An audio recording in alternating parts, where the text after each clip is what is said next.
Caesarean delivery के बाद लटकते हुए पेट को कैसे कम करें।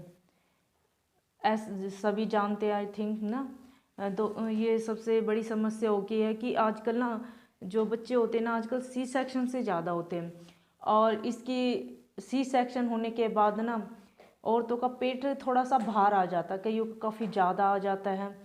तो आज के टाइम में ना ये सबसे बड़ी समस्या होगी कि इसको कैसे कम करें। यार पहले तो शेप में था, अब देखो ना कितना ज़्यादा हो गया, कैसे कम करूं। और ये ना मेंटली डिस्टरबेंस जब ज़्यादा बढ़ जाती है जब हम दूसरों को देखते हैं, यार फ्लैट हीरोइंस को देखते हैं या फिर किसी लड़की को देखते हैं कि यार ऐसा पेट हमारा भी होना चाहिए ना, क्या करें ऐसा। और इतना सर्च करने लग जाते हैं कि क्या क्या कर लें, दवाइयाँ और रेमेडीज़ इतना यूज करती हैं कि पेट कम करना है, मतलब उनको ये टेंशन हो जाती है कि पेट कम कम करना है। तो आज मैं इसी को आगे बढ़ाते हुए आपको ये टिप्स देना चाहती हूँ कि आप अपने टमी को कैसे कम कर सकते हो। पहले हम बात कर लेते हैं कि जब आपकी सिजेरियन डिलीवरी होती है तो उसके बाद आपकी सबसे ज़्यादा जो इम्पोर्टेंट ज़रूरत बन जाती है कि आप अपने बच्चे की केयर करो। उस वक्त तो आपका पेट लटक रहा है, क्या हो रहा है, कुछ नहीं, कम से कम एटलीस्ट आपको 6 मंथ तो आपको बिल्कुल टमी के बारे में नहीं सोचना, अपने बारे में नहीं सोचना। बस आपको ज़्यादा से ज़्यादा क्या सोचना कि आपकी डाइट्स जो डॉक्टर ने आपको बताया है उसको आप अच्छे से फॉलो करो। कई बार क्या होता है कि डॉक्टर तो हमें कह रहे हैं कि भाई आपको थोड़ा थोड़ा सब कुछ खाना है, और आपके कुछ आसपास के लोग ऐसे होते हैं सिजेरियन के बाद, आपको सबको ही पता होगा कि सिजेरियन के बाद क्या होता है ना कि हमें ना खाने के लिए थोड़ा सा वो किया जाता है कि आप घी नहीं खा सकते, आप दूध नहीं पी सकते, आप ये नहीं कर सकते, आप वो नहीं कर सकते। तो आप यहाँ पे ना उन लोगों को सुनने की बजाय डॉक्टर को फॉलो करो कि डॉक्टर आपको क्या एडवाइस दे रहे हैं, तो आप डॉक्टर की एडवाइस से थोड़ा थोड़ा हर चीज़ खाओ। उससे क्या होगा कि आपके बच्चे को प्रॉपर मिल्क मिल पाएगा। तो यहाँ पर अपने बारे में ना सोच के या दूसरों की ना सुनकर आपको डॉक्टर के जो उन्होंने एडवाइस किया आपको वो फॉलो करना है। अपने बच्चों को एटलीस्ट कम से कम 6 मंथ तक सिर्फ अपने बेबी के बारे में सोचना है, इसलिए अच्छी से अच्छी आपको डाइट लेनी है। आफ्टर 6 मंथ आपको क्या करना है, आपको थोड़ी थोड़ी एक्सरसाइज शुरू कर देनी है। इससे क्या होगा ना लेकिन खान पान में आपको इस वक्त भी बिल्कुल कोताही नहीं करनी है, बिल्कुल कमी नहीं करनी है। कम से कम आपका बच्चा 1.5 से 2 साल दूध मांगेगा, नहीं भी है लेकिन आपको थोड़ा सा, क्योंकि आपका यार सी सेक्शन हुआ है और सबको पता है कितनी ब्लीडिंग होती है, तो उसको कवर करने के लिए आप ये तो देख पा रहे हो कि आपका टमी ज़्यादा हो गया है, आप फैटी फैटी हो गए हो, आप ये नहीं देख पा रहे यार आप कमज़ोर भी हो रहे हो। तो उसको फिल करने के लिए आपको ना अपनी डाइट को अच्छे से फॉलो करना है। मैं आपको ये बता सकती हूँ कि आप जब 1 ईयर या 6 मंथ बाद आप जब धीरे धीरे एक्सरसाइज करोगे ना, आपका डेफिनेटली जो टमी है या आपका फैटीपन है वो कम हो जाएगा। तो आपको क्या करना, आफ्टर 6 मंथ की आपको ना पीना है, अब सुबह सुबह उठ के आपको ना थोड़े से रूटीन्स बनाने होंगे। क्या होता है ना कि बिना रूल्स रेगुलेशन के लाइफ को चलाना बेकार है, थोड़े से रूल रेगुलेशन होने ही चाहिए लाइफ में, तभी बहुत अच्छा रहता है। तो आप एक रूटीन बना के रखिए कि रखना चाहिए आपको कि सुबह उठ रहे हो आप जल्दी, आपको तुरंत ही गुनगुना पानी उसमें शहद डालो या नींबू पानी, और आप उसको ड्रिंक करना है। उसके बाद आप फ्रेश हो जाना है और फिर आपको थोड़ी सी एक्सरसाइज, ज़्यादा नहीं कहूँगी, थोड़ी सी एक्सरसाइज, क्योंकि अभी आपके ऑपरेशन हुआ, पेट कटा है, तो आप इतनी हैवी हैवी एक्सरसाइज नहीं कर पाओगे और ना ही आपको करनी चाहिए। मैं तो यही एडवाइज करूँगी। दूसरा आपको ये करना है, आपका अगर आप ये टिप्स फॉलो करते तो आपका डेफिनेटली जो टमी है बिल्कुल फैट, जो टमी है ना बिल्कुल फ्लैट हो जाएगा, एकदम आप शेप में आ जाओगे। आपको क्या करना, आप 2 टाइम्स या 3 टाइम्स खाना जरूर खाते होगे, सभी खाते हैं, मैं भी खाती हूँ।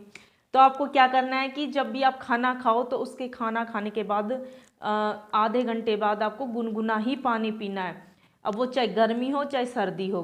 अगर आपको वाकई में आपका टमी कम करना है तो आपको गुनगुना पानी पीना पड़ेगा आफ्टर खाना खाने के बाद।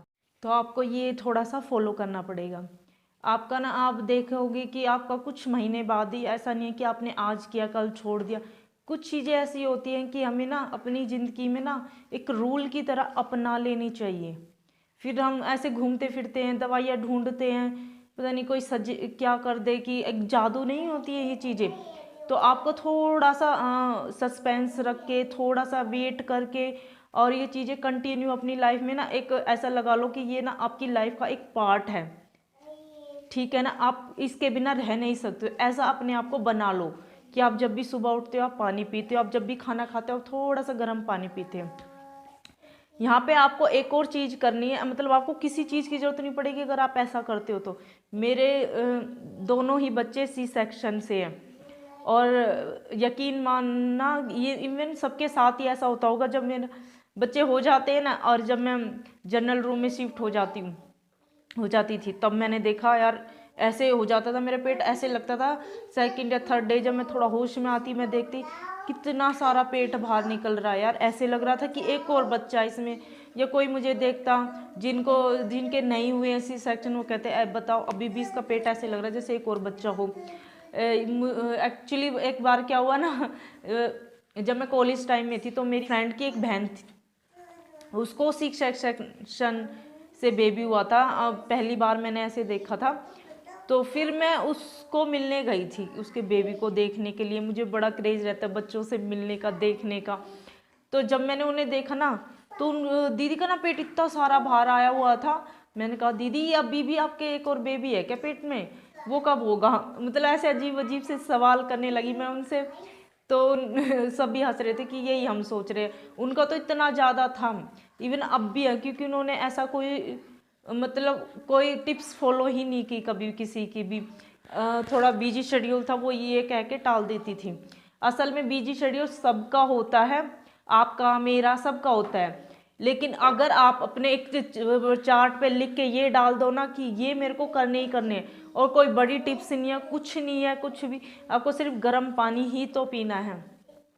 इसके साथ आपको एक काम करना है कि जैसे सभी बताते हैं या हम सब जानते हैं कि खाना खाने के आधे घंटे बाद पानी पीते हैं, तो आप खाना खाने के तुरंत बाद एक छोटी सी चीज़ करनी है आपको।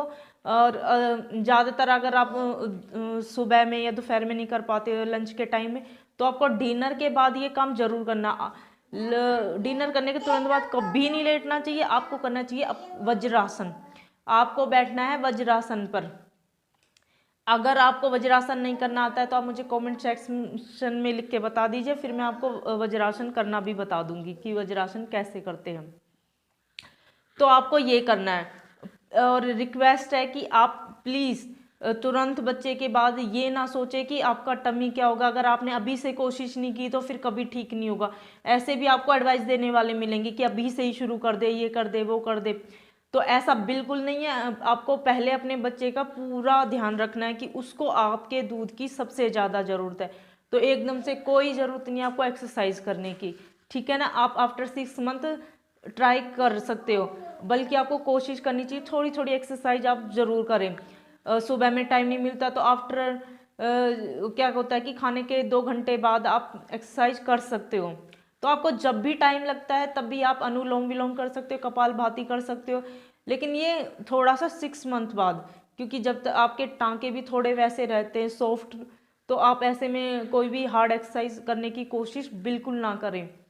तो क्या होगा कि अगर आप ये टिप्स फॉलो करते हो, डेफिनेटली आपका जो टमी है ना एकदम से फ्लैट हो जाएगा, ठीक है। फिर आपको कोई दवाई की भी जरूरत नहीं पड़ेगी। ये जो आप प्लीज़ ये चैनल सब्सक्राइब और शेयर जरूर कर लेना, क्योंकि इसी एक ही चैनल पर आपको मोटिवेशनल स्पीच और स्किन केयर टिप्स भी दी जाएंगी। तो एक साथ सब कुछ पाने के लिए आप ये चैनल सब्सक्राइब और शेयर करना बिल्कुल ना भूलें, ठीक है। बाय।